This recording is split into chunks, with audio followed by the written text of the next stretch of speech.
Hi, this is Easy Ed, and this minute we are going to be installing Python on a Mac. If you are using a Windows PC, go ahead and skip to the next video. Alright, the first thing to know is that there are two different versions of Python, Python 2 and Python 3. We are going to be using Python 3, so first we need to check whether we have Python 3 installed or not. I'm going to press Command and Spacebar in order to open the search window, and then I will type terminal and enter to open the terminal window. The terminal is basically a way to interact with your computer using text instead of clicking on windows with a mouse. Once terminal is open, I'm going to type python version and see what it says. It says Python 2.7.10. Remember, we want to use Python 3. So let's see if I have that. I will type Python 3 version, and it says command not found. So I don't have Python 3 installed, and I need to install it.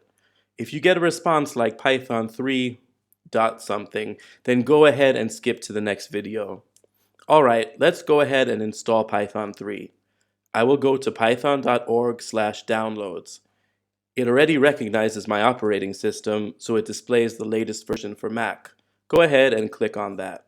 Save the file to your Downloads folder, open it, press Continue, Continue, Continue, Agree, Install.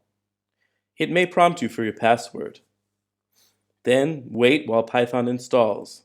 This might take a while. When that's finished, you will see the folder with the files for Python. Click on Idle.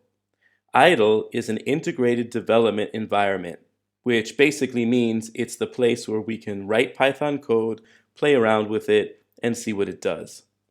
We are going to be spending a lot of time in Idle.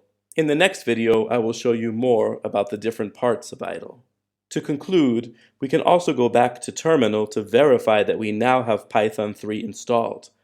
I will type Python 3 version, and terminal now displays the version, which is Python 3.8.2. Before the next video, make sure you know how to open the terminal, check your version of Python, and how to open idle. If this video helped you, please like and comment. See you in the next minute.